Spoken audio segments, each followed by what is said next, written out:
Yo estoy seguro que te ha pasado que ves una oportunidad tan clara, tan brillante, una oportunidad que sientes que si no la aprovechas en ese momento, te vas a arrepentir por el resto de tu vida. Esa sensación yo ya la tuve, a mí me pasó. Yo vi una oportunidad que era de oro y me lancé con todo lo que tenía para poder lograrla, para invertir. Y efectivamente invertí cada centavo. Monté un negocio hermoso, maravilloso y al final lo perdí todo. ¿Y cuál fue el error en este caso? Uno que muchos emprendedores cometen, confiar más en la emoción que en el análisis. Hoy te voy a contar la historia de cómo quise montar un estudio de tatuajes y terminé aprendiendo algunas de las lecciones más duras, sin embargo, de las lecciones más valiosas que tengo en mi vida. Hace 10 años, cuando tenía 24 años, estaba en una etapa en la que ya había tenido mis primeros negocios. Había tenido una tienda de zapatos, una tienda de gorras y la barbería, que era pues como mi base, mi negocio de flujo de caja diario. Era joven, era inquieto y tenía mucha hambre de crecer. En esa época me entró ese bichito de quererme tatuar y efectivamente me tatué. Me recomendaron a un muchacho muy bueno, talentosísimo, de esos que no necesitan ni siquiera publicidad porque su trabajo hablaba por él. Pero había algo muy curioso, él no tenía un estudio, no tenía un local, él trabajaba a domicilio. Obviamente con todo el protocolo de asepsia, con mucho talento, mejor dicho, era un artista sin un escenario. Y como buen emprendedor que yo soy, en mi cabeza apareció un bombillito, una lucecita, y me pregunté, ¿qué tal que sea yo el que le monte el escenario a este artista? En eso vi una oportunidad brillante. Yo me encargaba de todo,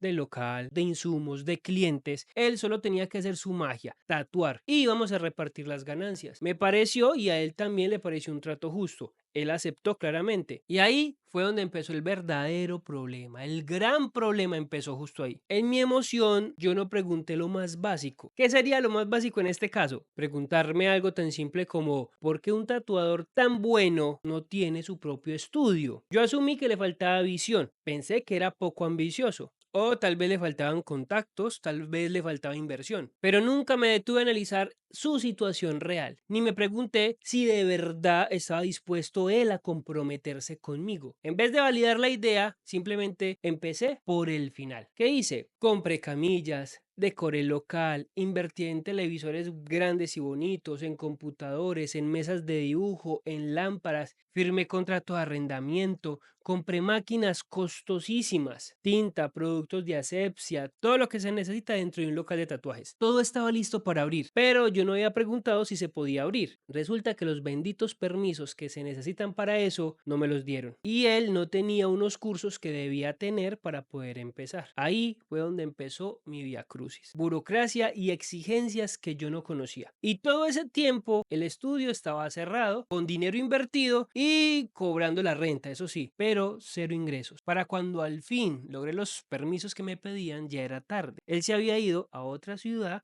a trabajar con otro equipo, en otro estudio, y yo me quedé con un local lleno, una inversión grande, pero sin un tatuador talentoso. Esto no fue solo una pérdida económica, fue una lección de humildad, de estrategia y sobre todo de madurez emprendedora, podríamos llamarlo así. Te voy a resumir las enseñanzas más importantes que aprendí en esos días. Lo primero es que nunca puedes empezar por el techo. Antes de montar el negocio, primero hay que validar el modelo de negocio. ¿Funciona? ¿Es viable? ¿Qué necesito legalmente? Debes hacer pruebas pequeñas, debes medir el interés de las personas, debes entender los obstáculos que se pueden presentar. Yo me lancé sin saber si lo que quería hacer era el menos legal. Segundo, no emprendas movido solo por la emoción. Eso sí que es importante. La emoción te ciega, la emoción no te deja ver. La emoción impide tu capacidad de raciocinio. Cuando estás entusiasmado, tu cerebro encuentra razones para justificar las burradas que vas a cometer. Pero el emprendimiento no es una película de Disney. Es más como el ajedrez. Estrategia, paciencia y visión a largo plazo. Tercero, los negocios que dependen del talento de otro son inestables. Y yo sé que mucha gente va a decir que no porque conocen al amigo del primo que le ha funcionado. Sí, yo estoy hablando desde mi experiencia y desde mi opinión. Si su negocio depende de la mano ajena, es muy poco probable que le pueda durar en el tiempo. Se lo digo porque he tenido barberos, se lo digo porque tuve ese tatuador y se lo digo porque he tenido otro tipo de negocios donde he dependido de terceros. Cuando el negocio funciona, cuando todo mejora, cada uno monta su propio negocio y usted queda sin nada. No digo que esté mal que cada uno saque su provecho. Lo que digo es que si piensa invertir en un negocio de ese tipo, pare un momento y analícelo bien. Si tu negocio depende de una persona que no eres tú, en ese caso necesitas un compromiso firmado, porque el talento, como ya le dije, puede irse. El talento se enferma, se desmotiva o simplemente cambia de ciudad, como me pasó a mí. Es importante, mi querido, que tenga contratos, acuerdos y sobre todo planes de respaldo. Número 4. Cada tipo de negocio tiene riesgos distintos. Yo venía de vender productos, zapatos, ropa, gorras, cosas que uno compra, exhibe y luego vende. Pero un estudio de tatuaje no es eso, es un servicio, es salud, son permisos sanitarios, es talento humano. No puedes entrar a un negocio nuevo con las reglas del anterior. Eso no funciona de esa manera. Quinto, los compromisos emocionales no son contratos. Él me dijo que sí iba a trabajar conmigo, estaba emocionado también, pero no teníamos un compromiso formal, nada que lo atara. Cuando llegó otra oportunidad, hizo la simple, se fue y yo no lo culpo, él aprovechó la oportunidad. La culpa fue mía por no proteger la inversión ni asegurar el talento que había descubierto. Sexto, antes de asociarte con alguien, estudia su motivación. No basta con que alguien sea bueno en lo que hace. Tiene que tener hambre de crecer, ganas de compromiso y sobre todo, eso sí que lo debe tener, responsabilidad.